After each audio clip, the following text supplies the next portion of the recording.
And welcome to our midweek political roundtable. I am joined by KATV's lead Capitol reporter Janelle Lilley, Talk Business and Politics contributor Michael Cook, and Talk Business and Politics contributor John Burris.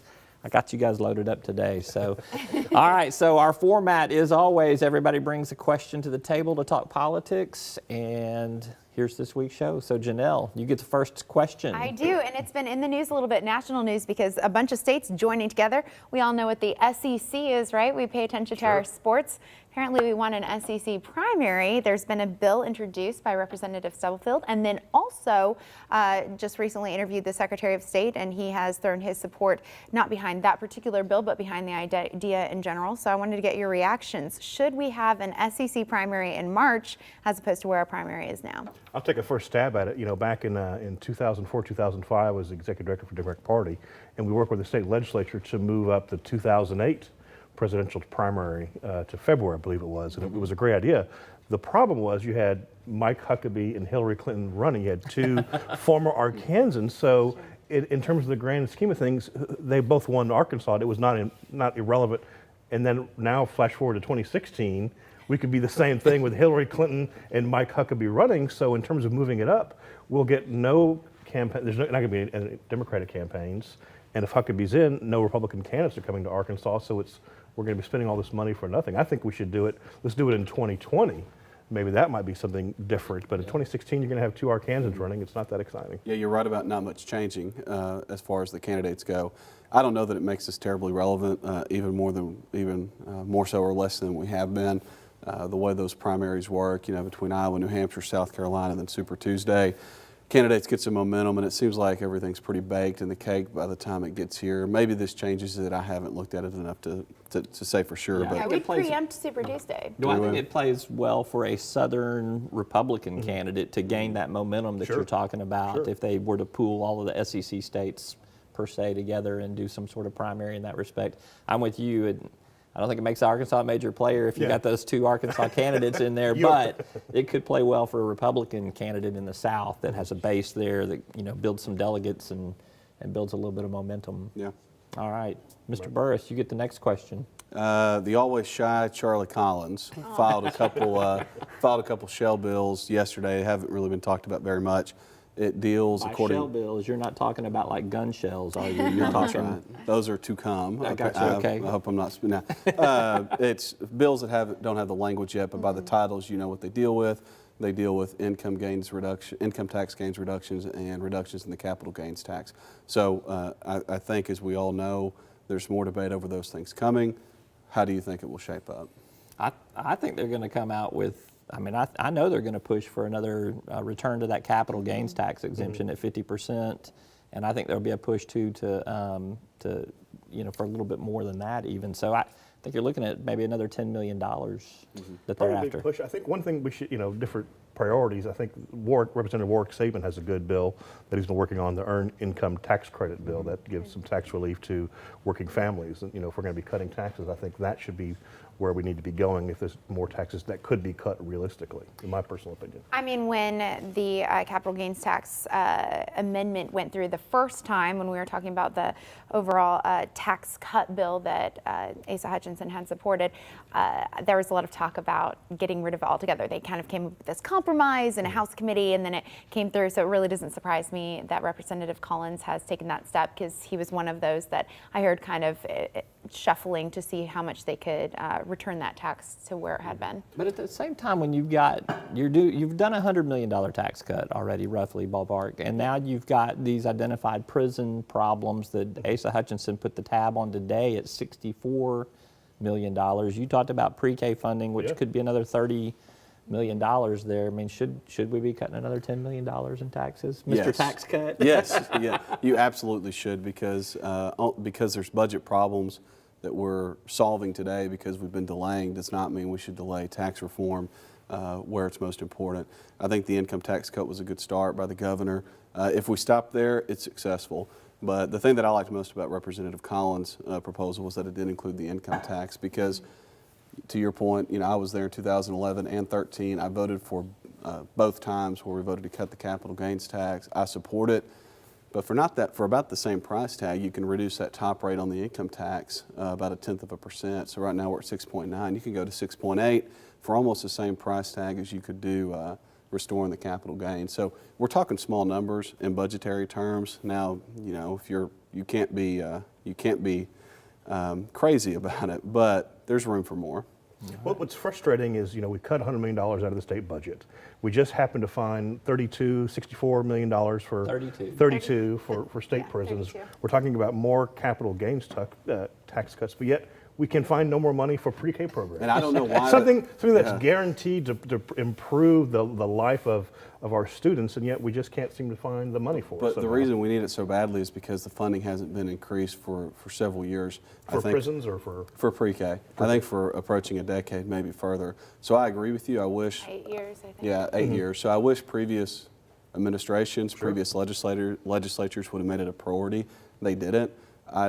Governor Hutchinson has his priority, and I think he's honoring that. I don't know why others let the pre-K funding problem slide as long as they did. All right, we could beat the budget for a long time. They're not going to do that. All right, Mr. Cook, you get the next question. Well, mine is more of a question to the group. Is we've had the private option discussion already. We've had the $100 million tax cut that Governor Hutchinson proposed and passed. So what other big issues are coming up down the state legislature from what y'all perspective? Obviously, there's going to be little fights here and there, but what are the big things that are left this session? It's more of a question to the group. Obviously prisons was the next one. We did a story on KATV last week saying that the next real one that we're going to see is prisons, and then workforce service. I think education, training, I think Senator English has some stuff dropping on that, and I would think that those two are the next big topics that we're going to overreaching. You're going to see a lot of different things about it. But you've already seen, I know Senator Sanders is going to release later this week the prison bill that he's working on. He told me today that there are a few tweaks that he wants to make to it before he actually files the bill. And then you saw Representative Marshall Wright earlier this last week dropped 2 bills when it comes to prison. One which affects the transportation of the inmates, and the other which would force the state to pay on the 15th of every month and kind of make that a standard agreement. Sure. I feel like those are probably the 2 main issues that are going to, Marshall Wright put it best. He's like, I think once we get those 2 done, I can just pack up and go home. I don't think I need to be here anymore. Yeah. All right. Tax cuts? Tax cuts. Okay, there we go. Tax I knew you'd cuts. circle around. I don't know that. if anybody's paying attention, but there's a couple shell bills. But no, I think Janelle's exactly right on workforce services. Senator English has put a lot of work into those bills, and I think they're good, and I think they should pass. You've got other bills either filed or about to be filed dealing with regulatory reform and special elections, which is something that I wrote about last week or this week. I think those will be coming as well, and potentially, quite debated. They're not simple issues, but they need to be addressed. I think there'll be some fighting on the workforce stuff too. I think the 2-year colleges are not satisfied with some of the changes they want to make in there.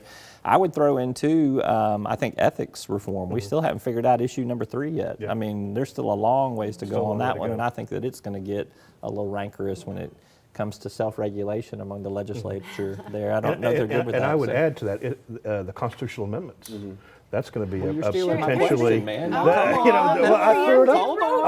was holding it like hopefully nobody will say constitutional All amendments. right, so my question was going to be, what do you think which constitutional amendment do you think you see getting out, the number one? That's a tough question. On the Senate side, the Democrats, it's a 4-4 split on state agencies on the Senate side, but there's some talk that maybe the Republicans may try to change the rules where it doesn't go through state agencies. I don't know if that's just talk or if it'll come to being, but there's the questions of tort reform, questions of the voter ID bill. Are those things going to go anywhere? Or are they going to just die in committee? I don't know. Janelle? I've heard tort reform thrown around a lot recently. I would assume that might be one, and obviously some clarification with the ethics is something else that we're looking at. I can't really read that committee very well, unfortunately, so I don't know. I don't even, from whisperings, I honestly couldn't even tell you. There's only 40 of them. I mean, that's what I come was on, going to say. just pick There's one. 40 of them, Yeah. so it's really hard to narrow down. I think some of them you can, dismiss early, but there's still a large number that have a good shot of getting through that committee, and they can only pick 3. We know it to be bipartisan because of the makeup of the Senate committee. The one that I would mention by name is Representative Shepherd's. I mention it not because I even agree with it. I don't know if I do or not, but yeah, he's always one that he and I are friends, of course, but he's very always thoughtful. He's very thoughtful. He's very serious. This is on the selection of Supreme Court selection Yeah, so of justices. Supreme Court. his would change the way that our Supreme Court justices are selected. They would be nominated by a group and appointed by the governor, and then retention elections every, for a set period of time. It's something other states do. Again, it's kind of complicated. There's going to be friends of mine on both sides, but I think he very thoughtful in how he approaches it, and should be a serious discussion. It's a tough call. It'll be in the you know. mix for Yeah, sure. yeah. Yeah. See, the good thing is when you ask your question, you don't have to provide your opinion on it like this. So I'm going to throw one bonus question out for the panel here because you're Okay. not getting off this easy. Asa Hutchinson holds a press conference today, talks about his overarching call for prison reforms, a whole lot of stuff in there, more prison beds, some reentry programs, money for more probation officers. There'll be things like what you talked about, Janelle, in terms of some changes to the rules. Is this prison reform that he's offering, is it comprehensive enough to make a huge dent in what is a large overcrowding problem, or does it just nibble around the edges and in 2 years and 4 years and 6 years we're still fighting this same monster? It's got a lot of potential to it, I would say. I went in there and kind of expecting one thing and was a little bit, not surprised, but I guess surprised is an adequate word, but I was thinking there were going to be more emphasis on regional facilities, and that really wasn't. It's like a flex option. I mean, you're talking about a flex play, really.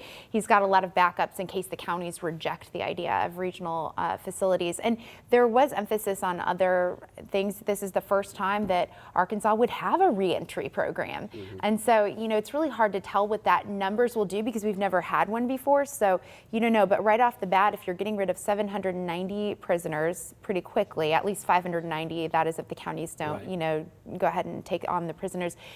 Right now there's 1,700, I think, in the state. So you're taking about a third of them off the books right now that are in county jails.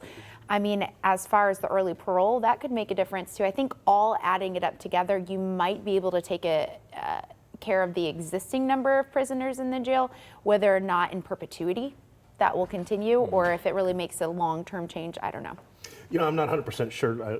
Prison reform is not my main issue that I know a lot about. But what little I've looked at, I wonder, is this a temporary fix? Where are we going to be in 10, 15, 20 years down the road is what I'm not quite clear on in Governor Hutchinson's plan. Maybe you all have a better perspective, but it doesn't seem like it's where we're going to be.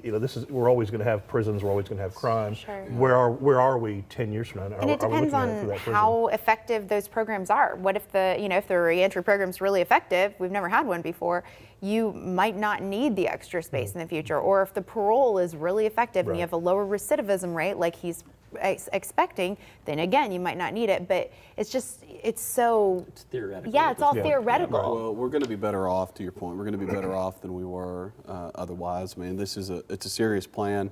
The governor has a lot of experience in this area. I think that's what sets him apart from governors or elected officials, really, over the past. He's got the law enforcement background. DEA, Homeland Security, U.S. prosecutor, and he's got good people around him that help him with this issue. I think actual law enforcement in the field, people dealing with it every day. I think you saw a lot of rank and file folks there today supporting this because they know that it's going to make a difference. So it's going to make things better. It's not going to be the final solution to it all, but we're going to be much better off. All right, Michael Cook, Janelle Lilley, John Burris, thank you all for being here. Appreciate it. Thank you. All right, and appreciate you tuning in. You can keep up with the latest political headlines at talkbusiness.net and KATV.com. And don't forget to check out our Sunday television program, Talk Business and Politics with me, Roby Brock, Sunday mornings at 9 a.m. We'll see you then.